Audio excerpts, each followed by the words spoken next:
Hidup Ayla berubah dalam sekejap ketika Haris melamarnya. Lelaki mapan, berpenampilan rapi, dan tutur katanya halus itu datang ke rumah orang tuanya di Tegal, membawa niat serius. Bagi Ayla, Haris adalah anugerah yang datang setelah doa-doa panjang. Di malam-malam tahajudnya, tak banyak yang ia tuntut dalam hidup. Dan ketika Haris menjanjikan perlindungan serta masa depan yang stabil, Ayla pun yakin untuk menerima. Mereka menikah sederhana. Ayla yang terbiasa hidup bersahaja, tidak pernah memimpikan pesta mewah. Ia hanya ingin pernikahan yang berkah. Haris membawanya pergi ke kota, ke rumah masa kecilnya yang kini menjadi tempat tinggal ibunya seorang diri. Ayla tak banyak bertanya. Yang ia tahu, Haris adalah anak tunggal. Dan sejak ayahnya meninggal beberapa tahun lalu, ibunya tinggal sendiri di rumah besar itu. Rumah itu bangunan 2 lantai bergaya kolonial yang terawat rapi berdiri di ujung perumahan tua yang kini tampak sepi. Pepohonan tinggi mengelilingi pekarangan rumah yang luas dan pagar besi tinggi membatasi pandangan dari luar. Sekilas, rumah itu terlihat anggun, klasik, dan penuh wibawa. Tapi ada sesuatu di dalamnya yang membuat Ayla dayam-dayam merasa tidak nyaman. Ibu mertua Ayla, yang dipanggilnya Bu Ratri, adalah sosok yang tenang, terlalu tenang. Wajahnya dingin, tak pernah menunjukkan senyum hangat, bahkan saat menyambut menantu barunya. Matanya tajam, cara bicaranya lembut tapi kaku, seolah menyimpan sesuatu yang tidak bisa dijelaskan dengan kata-kata. Ayla berusaha memahami. Mungkin wanita itu hanya belum terbiasa dengan orang baru. Hari-hari awal pernikahan mereka berjalan datar. Haris sibuk mengurus bisnis, sering keluar kota, bahkan sering pulang larut malam. Tapi ia tetap memperlakukan Ayla dengan hormat. Ia tidak kasar, tidak juga terlalu manja. Hanya ada jarak yang tak terlihat, sesuatu yang membuat Ayla merasa seperti tidak bener-bener mengenal siapa suaminya.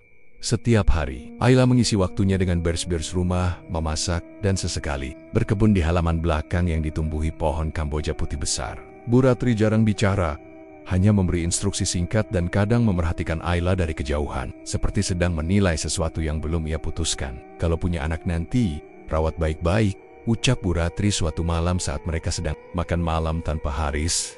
Jangan sampai anakmu jadi beban. Ayla hanya mengangguk, tidak tahu harus menanggapi apa. Suaranya datar, tapi entah mengapa terasa seperti menyimpan ancaman. Setiap malam, Ayla tidur di kamar di lantai 2 bersama Haris.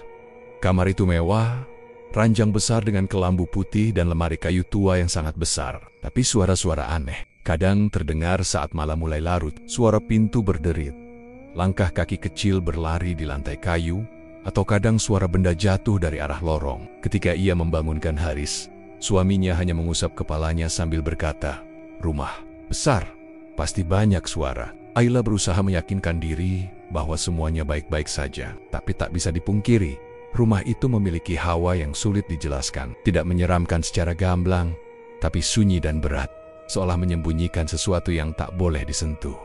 Suatu sore, saat sedang merapikan ruang belakang, Ayla menemukan sebuah foto tua di laci bufet. Foto hitam putih seorang perempuan muda memakai kebaya klasik, berdiri di depan rumah yang sama dengan rumah tempat ia tinggal sekarang. Di belakang foto itu tertulis dengan tangan, Siti Aisyah, 1992. Ayla tidak mengenal nama itu. Ketika ia bertanya pada Haris malamnya, suaminya hanya menjawab singkat, "Itu mungkin sepupu ibu. Sudah meninggal lama." Ia merasa ada sesuatu yang ditutupi, tapi memilih diam. Ia baru menikah, baru mengenal keluarga ini. Tak sopan jika terlalu banyak bertanya. Hari-hari berganti. Ayla mulai hafal rutinitas rumah itu. Bu Ratri setiap pagi mengunci diri di kamar tengah lantai bawah selama beberapa jam. Tak boleh diganggu. Kadang ada bau menyan tercium samar dari celah pintu. Kadang terdengar suara komat kamit. Tapi Ayla menganggapnya sebagai kebiasaan zikir. Ia tidak mau suuzan, tapi tetap saja, perasaan tidak nyaman itu tidak hilang. Yang membuatnya heran, para pembantu di rumah itu datang dan pergi. Set Chapming, wajah-wajah baru muncul. Ketika Ayla bertanya, Bu Ratri menjawab singkat, "Mereka tidak betah. Rumah ini memang berat auranya untuk orang luar." Ayla mulai merasa seperti orang luar juga. Namun ia tetap berusaha keras menjadi istri yang baik. Ia menyiapkan makan malam meski Haris sering tidak pulang. Ia membersihkan rumah meski sebagian ruangan dilarang dimasuki. Ia tetap bersikap sopan pada ibu mertuanya, meski ia tahu wanita itu tidak benar-benar menyukainya. Pernah suatu malam, saat Ayla terbangun untuk ke kamar mandi, ia melihat cahaya lilin samar dari ruang tengah bawah. Saat ia mengintip dari tangga, ia melihat Bu Ratri duduk bersila di depan meja kecil berisi bunga 7 rupa dan kendi air. Tubuhnya dalam mata. Di sekelilingnya, beberapa boneka kecil berjajar menghadap ke arahnya. Ayla tertegun. Jantungnya berdetak tak karuan. Namun sebelum sempat menyimak lebih lama, Haris muncul dari belakang dan menarik tangannya pelan, membawanya naik ke kamar. "Jangan pernah turun malam-malam. Ibu suka meditasi. Jangan diganggu," katanya singkat. Malam itu, Ayla sulit tidur. Bukan karena takut, tapi karena mulai menyadari hidup barunya tak seindah yang ia bayangkan. Rumah megah ini memang menyimpan kenyamanan dari luar, tapi dari dalam ada sesuatu yang bersembunyi. Dan entah mengapa, Ayla merasa perlahan tapi pasti ia sedang dilihat, dinilai, mungkin juga sedang diuji. Awalnya hanya dompet yang berpindah tempat. Ayla ingat betul.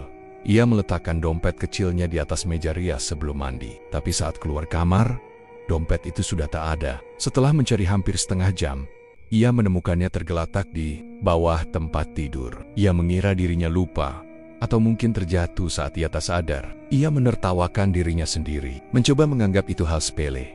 Namun kejadian serupa terus berulang. Beberapa lembar uang dalam dompetnya hilang. Kalung pernikahan yang biasa disimpannya di kotak perhiasan mendadak raib selama 2 hari, lalu muncul kembali di dalam lemari pakaian, terselip di antara baju-baju Haris. Bahkan buku tabungannya sempat hilang dari laci dan kembali dengan letak yang berbeda, tanpa ada yang mengaku memindahkannya. Ayla tidak langsung curiga, ia masih mencoba logis. Mungkin ia terlalu lelah, mungkin ia memang pelupa, tapi semakin lama, semakin banyak hal kecil yang tidak bisa ia jelaskan. Tubuhnya juga mulai terasa aneh. Ia sering lemas mendadak, padahal tidak sedang menstruasi. Tubuhnya kadang naik turun tanpa sebab. Leher dan pundaknya terasa berat, seolah dipikul sesuatu yang tidak terlihat. Ia sempat periksa ke dokter, tapi hasil laboratorium menunjukkan bahwa ia sehat. Yang membuatnya makin resah adalah mimpi-mimpinya. Setiap malam, Ayla mulai didatangi bayangan sosok anak kecil berkepala botak. Dalam mimpinya, anak itu berdiri di pojok kamar, diam, tanpa ekspresi, tapi matanya merah, dan tubuhnya kadang tampak separuh transparan. Kadang ia duduk di ujung ranjang Ayla, menggerakkan kakinya seperti anak kecil yang sedang menunggu sesuatu. Ayla tidak pernah bisa bicara dalam mimpi itu. Mulutnya seolah terkunci. Ia hanya bisa menangis dalam diam dan berdoa keras dalam hati agar bisa terbangun. Dan ketika ia terbangun, ia sering mendapati bekas tangan kecil di spray atau bekas telapak kaki basah di lantai kayu dekat ranjang. Haris, seperti biasa, selalu menenangkan, tapi dengan cara yang makin lama terasa janggal. "Mimpi buruk itu biasa, kamu lagi adaptasi. Mungkin terlalu tegang. Jangan kebanyakan mikir, nanti malah jadi sugesti," katanya sambil memijat pelipis Ayla. Tapi bagaimana menjelaskan bau anyir yang tiba-tiba muncul di kamar mandi? Atau suara berbisik di dekat telinganya ketika ia sedang salat malam? Satu malam, Ayla terbangun karena mendengar suara langkah kecil di lorong lantai 2. Ia menduga itu suara tikus. Tapi langkah itu terdengar terlalu teratur, seperti kaki anak kecil yang berjalan cepat, lalu berhenti tiba-tiba. Ketika ia mengintip lewat celah pintu, tak ada apapun di luar. Tapi suara itu terdengar lagi. Kali ini disertai suara cekikikan kecil, seperti tawa mainan rusak. Ayla mulai merasa tidak aman. Tapi ia tak berani bicara banyak pada Haris, suaminya. Makin sering pulang larut malam, atau bahkan tidak pulang sama sekali. Ketika Ayla mencoba mengutarakan rasa takutnya, Haris hanya menanggapi dengan pelukan singkat dan ucapan datar. Nanti juga terbiasa. Rasa takutnya berubah menjadi kehati-hatian. Ia mulai menyimpan barang-barangnya di tempat tersembunyi, mencatat pengeluaran dan posisi barang dengan teliti. Tapi tetap saja, ada hal-hal yang tidak bisa ia kendalikan. Salah satu yang paling mengganggunya adalah kamar di ujung lorong lantai bawah ruang kosong yang selalu terkunci rapat. Setiap kali ia mendekat ke sana, udara berubah dingin. Ada tekanan aneh yang membuat napasnya berat, dan bulu kuduknya berdiri tanpa alasan jelas. Suatu hari, saat Bu Ratri sedang keluar bersama tetangga, Ayla mencoba mengintip ke lubang kunci kamar itu. Ia hanya melihat sedikit ruangan kosong dengan lantai kayu tua. Tapi ia yakin melihat sesuatu seperti tumpukan mainan boneka anak kecil di pojok. Ia menggarniet. Mengapa menyimpan boneka di ruangan terkunci? Malamnya, ia mencoba bertanya secara halus. "Bu, kamar di bawah itu, tidak dipakai?" Bu Ratri, yang sedang menyiram tanaman kamboja di teras, hanya melirik singkat. "Itu ruang penyimpanan. Banyak barang almarhum suamiku. Jangan masuk sembarangan. Nanti kotor, banyak debu dan tikus." Nada bicaranya tenang, tapi tatapannya tajam. Ayla mengangguk pelan dan tak melanjutkan pertanyaan. Tapi dalam hatinya, rasa penasaran justru makin besar. Beberapa kali, ia mendengar suara dari balik kamar itu saat malam. Bukan suara orang dewasa, suara kecil, lirih, seperti suara anak yang sedang bernyanyi dalam gumaman. 5, 4, 3, 2, 1, kadang suaranya pelan, kadang cepat. Dan setiap kali suara itu terdengar, hawa rumah berubah drastis. Angin seperti berhenti berhembus. Udara menjadi lengket dan sesak. Bahkan lampu kamar sempat berkelap-kelap kelip sendiri. Suatu malam, Ayla terbangun karena mendengar suara tangisan pelan, menyayat. Ia mencoba membangunkan Haris, tapi suaminya tertidur sangat pulas. Anehnya, suara tangisan itu seperti berasal dari dalam lemari. Dengan tangan gemetar, Ayla membuka lemari dan hanya menemukan baju-baju tergantung diam. Tapi di bagian bawah, ia menemukan sesuatu yang membuatnya nyaris menjerit. Sepotong rambut anak kecil hitam pekat dan panjang tergulung, seperti benang wol. Ia membuangnya sambil menutup lemari dengan keras. Air matanya mengalir deras malam itu. Ia tidak tahu lagi apa yang sebenarnya sedang dihadapinya. Rasa takut Ayla perlahan berubah menjadi kecurigaan. Gangguan demi gangguan yang ia alami membuatnya tak bisa lagi sekadar berdoa dan berharap semuanya membaik. Ia mulai merasa sendirian di rumah besar itu, sendirian melawan sesuatu yang tidak ia pahami. Suaminya terlalu sibuk, ibu mertuanya terlalu tertutup, dan rumah itu seperti menyembunyikan luka masa lalu yang tidak ingin disembuhkan. Hingga suatu hari, Ayla bertemu seseorang yang tidak sengaja membuka sedikit tirai misteri itu. Namanya Mbak Sarmi. Ia datang untuk mengantarkan pakaian yang dijahitkan oleh Bu Ratri. Perempuan paruh baya itu membawa tas besar berisi kebaya, sarung, dan kain batik. Saat Ayla membukakan pintu, Mbak Sarmi sempat menatapnya lama, seperti sedang mengenali wajah yang familiar. "Sampean istri Pak Haris, ya?" tanyanya ramah, sambil mengangkat tas ke dalam rumah. "Iya Bu, saya Ayla," jawab Ayla sopan. Mempersilakan Mbak Sarmi duduk sebentar sambil menunggu Bu Ratri yang sedang mandi. Mereka berbincang ringan di ruang tamu, tapi dari caranya berbicara, Ayla merasakan bahwa Mbak Sarmi tahu lebih dari yang ia sampaikan. "Mbak," Ayla berkata hati-hati, "kalau boleh tahu, sampean sudah lama kenal keluarga ini?" Mbak Sarmi mengangguk sambil tersenyum tipis. "Sudah sejak almarhum Pak Wira, ayahnya Pak Haris, masih hidup. Dulu saya sering bantu-bantu di dapur sini, tapi sudah lama saya berhenti. Gak kuat, hawanya berat." Ayla merasakan jantungnya berdetak sedikit lebih cepat. "Berat bagaimana, Bu?" Mbak Sarmi menunduk sebentar, lalu menatap Ayla dengan serius. "Rumah ini, Mbak, banyak yang gak tahu, tapi saya pernah lihat hal-hal aneh waktu kerja di sini. Dulu, istri pertamanya Pak Haris juga tinggal di sini. Namanya Bu Mira. Cantik, lemah lembut, mirip Mbak." Ayla menahan napas. "Bu Mira, istri pertama?" Mbak Sarmi mengangguk pelan. "Setelah Bu Mira meninggal, datang istri kedua, lalu yang ketiga. Saya masih sempat ketemu yang keempat, tapi setelah itu saya pamit. Gak tahan, setiap istri Pak Haris meninggalnya aneh. Sakit tiba-tiba, jatuh dari tangga, bahkan ada yang katanya bunuh diri di kamar mandi. Tapi semua terjadi di rumah ini." Ayla tak bisa menyembunyikan ekspresinya. Tangannya gemetar kecil saat menyodorkan teh pada Mbak Sarmi. "Maaf Bu, kenapa tidak ada yang bicara soal ini sebelumnya?" Mbak Sarmi tersenyum pahit. "Siapa yang berani, Mbak? Keluarga ini disegani, kaya raya dan Bu Ratri bukan orang sembarangan. Dulu, sebelum Pak Haris lahir, katanya Bu Ratri pernah ke Gunung Kawi. Ada yang bilang ia isi ilmu dari sana, tapi saya cuma buruh, cuma bisa diam." Ayla merasa seperti disiram air es. Ia ingin bertanya lebih banyak, tapi suara langkah kaki dari dalam rumah membuat Mbak Sarmi langsung berdiri dan membereskan tasnya. "Saya pamit." "Mbak, jangan bilang ke siapa-siapa saya cerita. Saya cuma kasihan sama jenengan. Don Dengen." Itu, Mbak Sarmi pergi, meninggalkan Ayla sendiri dengan gelombang pertanyaan yang semakin besar. Malam harinya, Ayla tak bisa tidur. Ia duduk di ruang tengah sambil memeluk lutut, memikirkan semua yang baru ia dengar. Ia memandangi foto pernikahannya dengan Haris yang tergantung di dinding. Lelaki itu tersenyum, terlihat bahagia. Tapi kini, senyum itu terasa seperti topeng. "Kenapa? Kamu gak pernah cerita soal istri-istrimu yang dulu, Haris?" bisik Ayla pelan. Keesokan paginya, Ayla memberanikan diri membuka album-album foto lama yang tersimpan di lemari bawah tangga. Ia harus tahu, ia harus melihat wajah perempuan yang pernah menjadi istri Haris. Dan benar saja, di antara foto keluarga, ia menemukan beberapa foto pernikahan lama. Haris lebih muda, berdiri di samping wanita berbeda-beda. Dalam satu foto, wanita itu berambut sebahu dengan senyum lebar. Di foto lain, wanita berkebaya merah muda berdiri malu-malu sambil menggenggam tangan Haris. Ada 5 foto berbeda, 5 perempuan, 5 pernikahan. Ayla tidak tahu harus merasa seperti apa.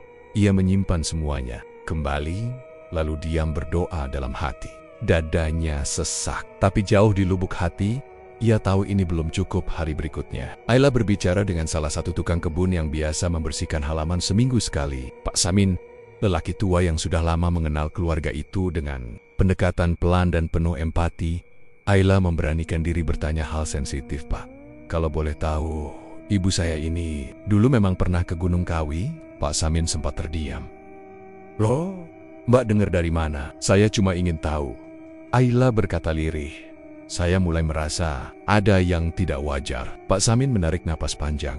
Ia menatap langit sebentar sebelum akhirnya berkata pelan. Saya bukan orang pintar, Mbak. Tapi saya tahu, dulu Bu Ratri pernah ke sana. Katanya untuk nyari penjaga. Dan setelah itu, bisnis keluarga ini tiba-tiba melesat. Tapi banyak juga yang bilang, kekayaan mereka tidak bersih. Ayla terdiam. Penjaga? Tanyanya. Pak Samin mengangguk. Ya, katanya peliharaan dari dunia lain. Ada syaratnya, tumbal, persembahan. Nggak asal bisa kayak begitu saja. Dan kalau yang saya dengar, setiap istri Pak Haris dijadikan bagian dari perjanjian itu. Darah Ayla seolah berhenti mengalir. Ia menunduk, kedua tangannya mencengkeram kain rok dengan kuat. Dan Haris, dia tahu soal ini. Pak Samin tidak menjawab, tapi diamnya cukup untuk menjadi jawaban. Malam itu, saat Haris pulang, Ayla hanya menatapnya dari balik pintu kamar. Lelaki itu membuka dasi, melepas jasnya, dan bertanya seperti biasa, "Kamu sudah makan?" Ayla hanya mengangguk. Ia kini tahu, rumah ini menyimpan perjanjian jahat. Haris bukan suami polos seperti yang selama ini ia pikirkan. Dan Bu Ratri, lebih dari sekadar mertua yang keras.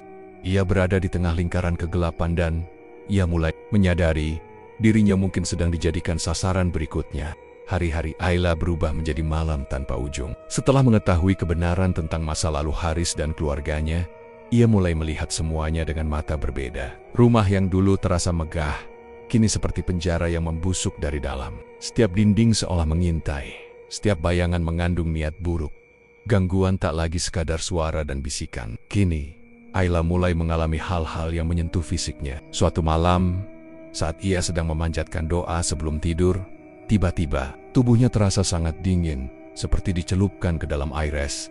Ia tak bisa bergerak, kakinya mati rasa, dan napasnya seperti tertahan di tenggorokan. Dalam kondisi setengah sadar, ia melihat sesosok kecil dengan kepala licin dan mata hitam pekat duduk di dada kirinya.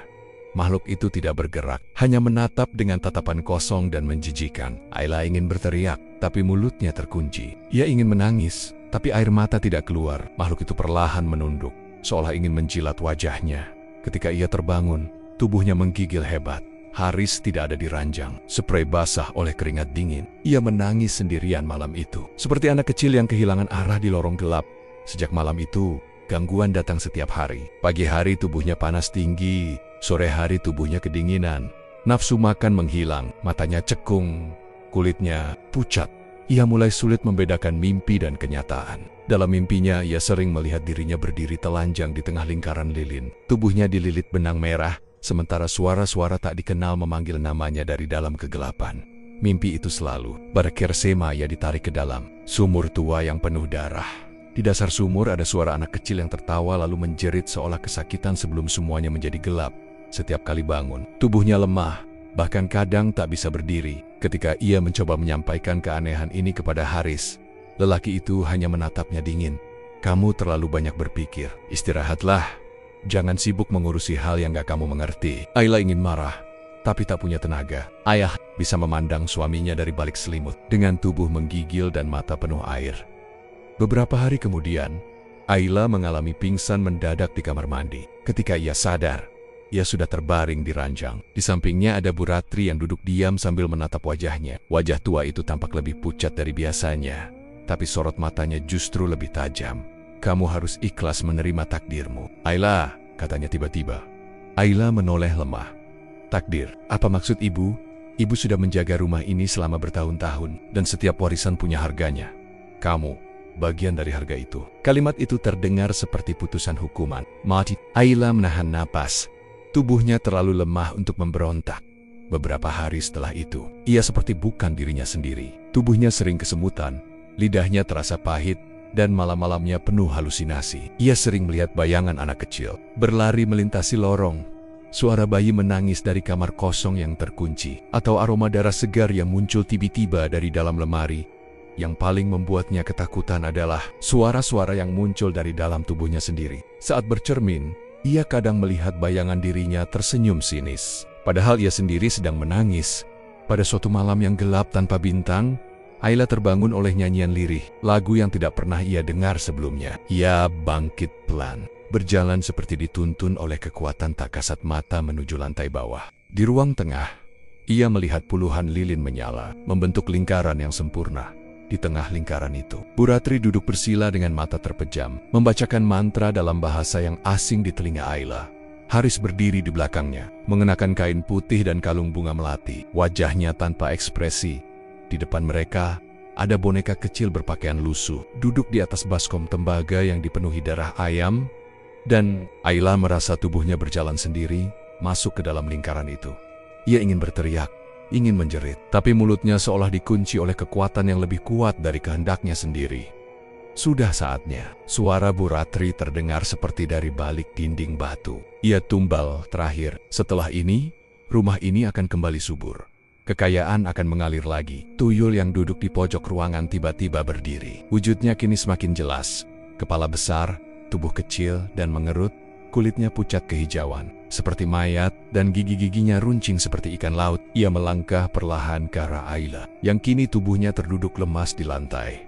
Makhluk itu menjulurkan tangannya yang pendek, mencoba menyentuh dahi Ayla. Namun saat jarinya hampir menyentuh kulit Ayla, ada percikan api kecil muncul di udara. Kilatan cahaya putih melesat dari tubuh Ayla dan membuat tuyul itu mundur cepat sambil mengerang. Ritual itu gagal. Ayla langsung pingsan seketika. Tubuhnya terjatuh di lantai batu dengan suara nyaring. Haris menghampiri dengan ekspresi panik, sementara Bu Ratri menatap ke arah tuyul yang kini mengerang dengan marah. Matanya menyala merah membara. Belum waktunya. Belum waktunya. Desis Bu Ratri, tapi kini nada suaranya lebih kepada ketakutan, bukan kendali. Malam itu, Ayla koma. Tubuhnya terbaring seperti boneka rusak. Tapi di dalam dirinya, sesuatu mulai bangkit. Sebuah cahaya lama yang selama ini terpendam, mulai menunjukkan tanda-tanda kehidupan. Ritual yang digelar malam itu tidak berjalan seperti yang direncanakan. Setelah tubuh Ayla terjatuh lemas ke lantai, Haris dan Bu Ratri mengira semuanya berjalan sempurna. Darah ayam di baskom telah ditumpahkan, mantranya sudah selesai diucapkan, dan tuyul peliharaan setia keluarga mereka tinggal mengambil sisa jiwa Ayla sebagai tumbal terakhir. Namun sesuatu yang tak mereka duga muncul dari tubuh perempuan itu. Saat tuyul mencoba menyentuh dahi Ayla, kilatan cahaya putih terang meledak dari tubuhnya. Sekilas seperti sinar bulan, tapi jauh lebih tajam dan menyilaukan. Tuyul itu terpental ke belakang, menabrak dinding dan mengerang kesakitan. Suaranya melengking, tajam, seperti gesekan besi di atas kaca. Bu Ratri berdiri panik. Tubuhnya gemetar. Hebat, tidak mungkin. Ini tidak mungkin, gumamnya. Sementara Haris melangkah mundur dengan mata membelalak tak percaya. Tubuh Ayla masih tergeletak, tapi dari dadanya terpancar cahaya lembut yang berdenyut seperti nadi. Cahaya itu membentuk lingkaran samar, seperti pagar tak kasat mata yang menjaga tubuhnya. Udara di sekelilingnya bergetar halus. Aroma bunga melati memenuhi ruangan, menyapu bau amis darah dan menyan yang sebelumnya menguasai udara. Cahaya itu semakin kuat. Di antara samar-samar keheningan yang tegang, terdengar suara lembut dari entah di mana. Seperti suara laki-laki tua membaca doa dalam bahasa Arab yang fasih dan penuh wibawa. Bacaan itu berulang, melantun tenang namun penuh kuasa, menggetarkan. Tiap jengkal ruang Bu Ratri mundur, napasnya memburu. Ia menatap ke arah tubuh Ayla dengan rasa takut yang jarang muncul di wajahnya, yang biasanya datar dan tenang. Dia bukan perempuan biasa, bisiknya, lebih kepada dirinya sendiri. Dia membawa garis susi. Haris melangkah maju, hendak menghampiri Ayla, tapi tubuhnya seperti disambar petir. Dadanya mendadak panas dan tangannya gemetar. Ia terjatuh ke lantai, memegangi perutnya sambil terbitak-bituk. Sementara itu, di tengah lingkaran lilin yang mulai padam satu persatu, Ayla perlahan membuka mata. Matanya bukan lagi mata orang yang ketakutan. Tak ada air mata, Tak ada panik, yang ada hanya ketenangan aneh yang memancar dari wajahnya. Ia duduk perlahan, tubuhnya yang tadinya seperti boneka rusak, kini tegak seperti sosok yang sedang bermeditasi. Astagfirullah, suara itu keluar dari mulut Ayla, tapi nadanya bukan seperti biasanya lebih dalam. Penuh tenaga, seolah ada suara leluhur yang bicara melalui dirinya. Tuyul itu menggeram, bangkit perlahan, tubuhnya bergetar. Ia menatap Ayla dengan kebencian yang membara. Tapi tiap kali mendekat, kilatan cahaya kembali menyambar dan membuat makhluk itu kembali mundur. Ayla memejamkan mata, dan bibirnya mulai bergerak. Suara itu tak seperti suara wanita biasa doa-doa, yang keluar terdengar berat, tua, penuh kuasa. Haris merangkak perlahan, tubuhnya masih lemah, sementara Bu Ratri memegang tasbih tua di tangannya, membacakan mantra yang nyaris putus-putus. Namun semua kekuatan mereka terasa seperti pasir yang ditiup angin di hadapan. Cahaya dari tubuh Ayla dalam kesadarannya yang baru terbangun, Ayla tidak mengerti dari mana kekuatan itu berasal. Tapi jauh di lubuk hatinya, ia merasakan sesuatu yang tidak asing. Ia melihat bayangan seorang lelaki tua dalam jubah putih. Wajahnya bersih dengan mata yang penuh kasih. Lelaki itu berdiri di tengah padang luas, memanggilnya dengan nama kecilnya, Ning Ayla. Aja wedile, keturunanmu kuat, Kiai Hasan dari Demak. Leluhurmu menjaga dari jauh. Sekarang giliranmu bangkit. Ayla menitikan air mata, bukan karena takut, tapi karena merasa dirinya akhirnya tidak sendiri. Semua ketakutan, semua kesakitan, semua kegelapan yang menghimpitnya selama ini tiba-tiba terasa ringan. Ia tahu kini, dirinya adalah bagian dari garis suci, keturunan seorang wali yang telah lama menjaga keturunannya dari dunia gelap yang ingin memangsa. Dan malam itu, warisan itu bangkit dalam dirinya. Ia menggangkat tangan kanan, membentuk isyarat doa. Suara bacaan doa kembali keluar dari mulutnya. Kini lebih keras, lebih tegas, seperti petir yang menghantam tanah. Cahaya meledak dari tubuhnya dan menyambar makhluk kecil yang sejak tadi mengincar jiwanya. Tuyul itu menjerit keras. Tubuhnya terbakar seperti kain basah yang dilempar ke bara. Asap hitam membubung dari tubuhnya, dan ia merangkak ke sudut ruangan, menggeram seperti binatang terluka. Namun ia belum lenyap. Bu Ratri menjerit, "Berhenti! Jangan sakiti dia!" Tapi Ayla tidak berhenti. Tangannya tetap terangkat, doanya tetap mengalir, dan matanya kini menatap lurus ke arah wanita yang selama ini memanggilnya menantu. "Ibu, ini bukan rumah, ini neraka," katanya dengan suara tenang namun menggetarkan. Bu Ratri memundurkan diri. Wajahnya kini terlihat benar-benar ketakutan. Ia tidak menyangka perempuan yang selama ini ia anggap lemah, lugu, dan pasrah ternyata membawa garis darah yang mampu menolak kuasa kegelapan. Haris tak bisa berbuat apa-apa. Ia hanya bisa menyaksikan ritual yang telah direncanakan rapi berubah menjadi kehancuran total. Istrinya tidak hanya selamat tapi justru menjadi musuh dari perjanjian yang telah keluarganya jaga selama bertahun-tahun. Tuyul itu tidak lagi menyerang. Ia hanya menggeram. Tubuhnya semakin mengecil, hingga akhirnya lenyap dalam asap hitam yang menyebar seperti arang terbakar. Ayla terduduk kembali, cahaya di sekelilingnya mulai meredup.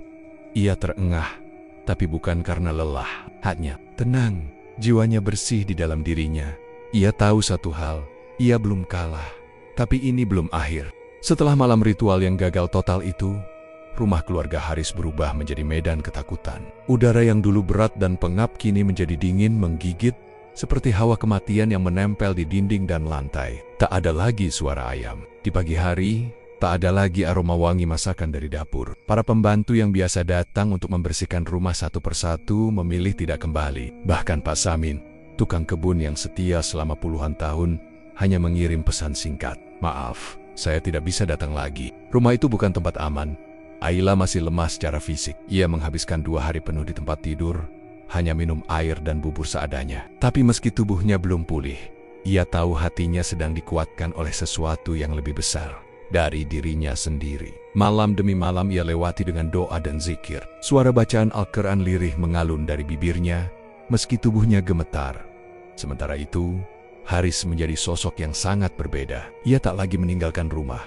Ia jarang berbicara, bahkan kepada ibunya sendiri. Ia hanya mondar-mondir di lorong rumah dengan mata merah dan wajah pucat. Kadang berdiri lama di depan cermin, menatap dirinya sendiri dengan pandangan kosong. Kadang berbicara sendiri, seolah ada yang diajak bicara di ruangan itu.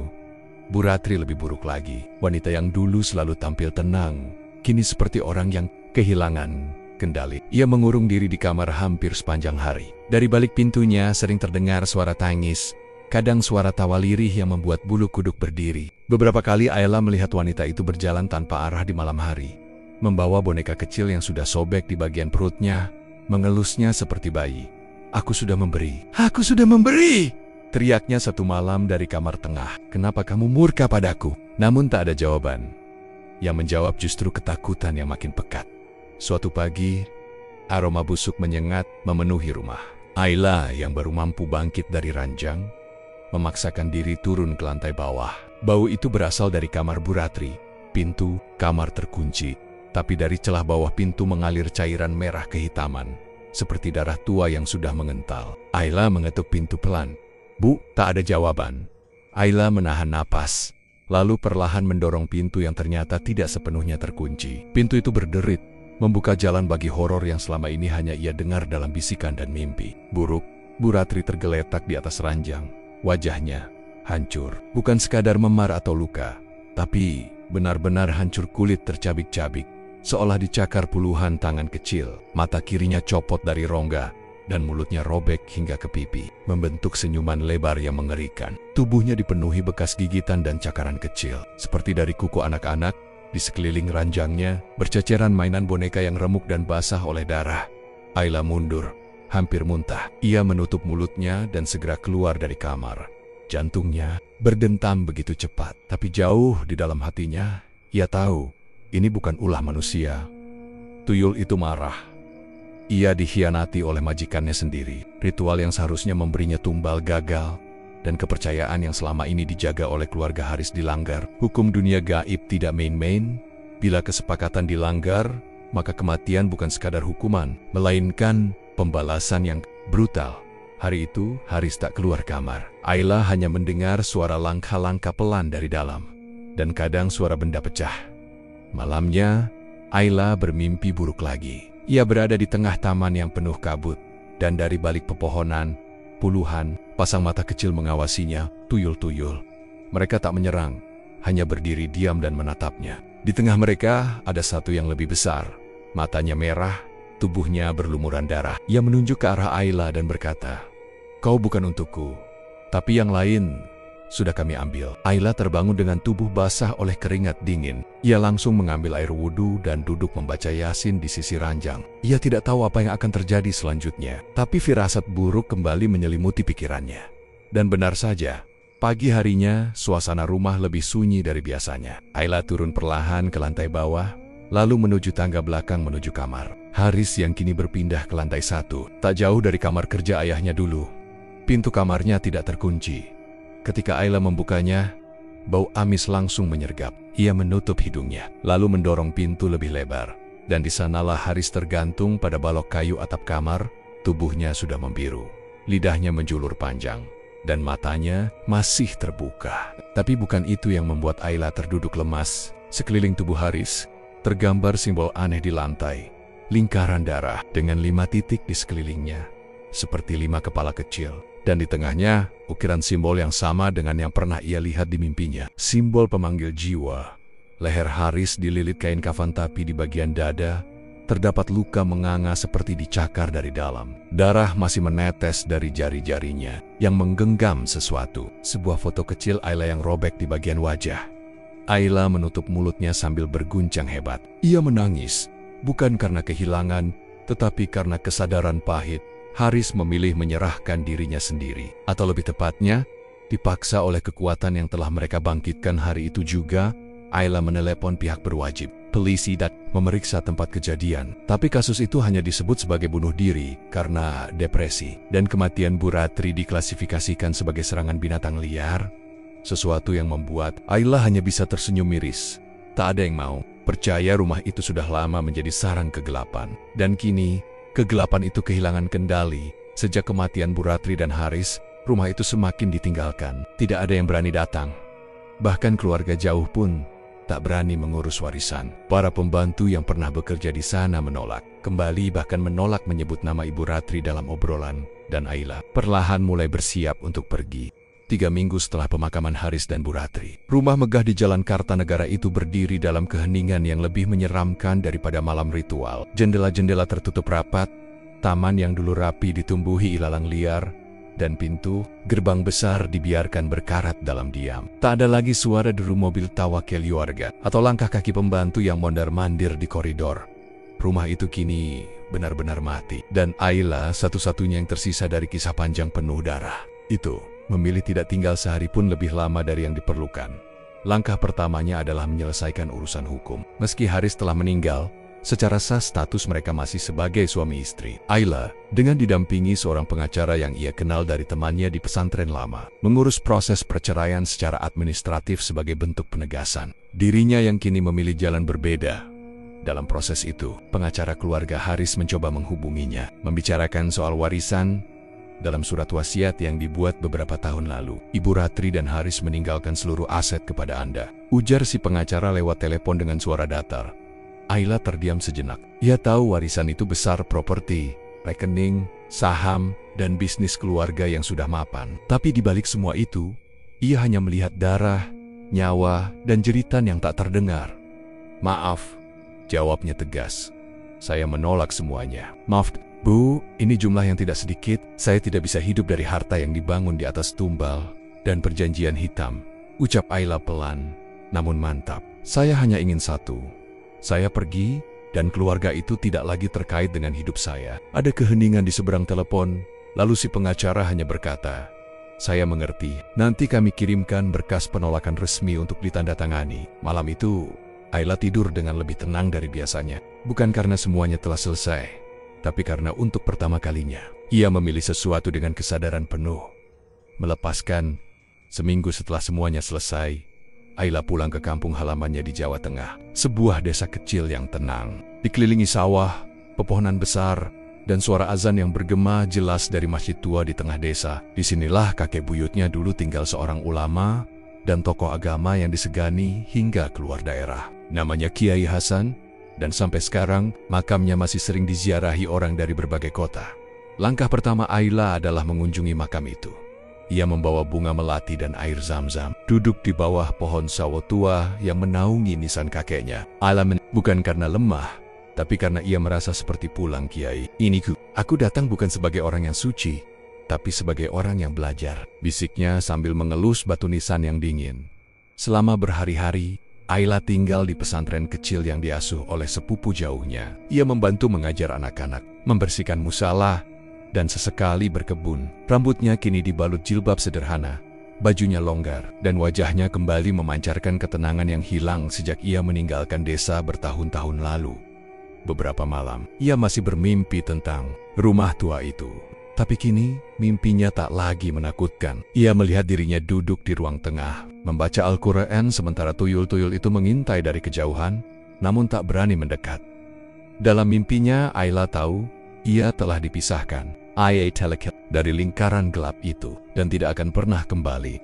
Di hari ke-40 sejak kematian Haris dan Bu Ratri, Ayla duduk di serambi rumah peninggalan almarhum ayahnya. Ia memandangi langit sore yang keemasan, sementara angin membawa suara anak-anak mengaji dari langgar kecil tak jauh dari sana. Tangannya menulis di buku catatan kecil catatan harian yang berisi doa, refleksi, dan rasa syukur yang perlahan mulai tumbuh.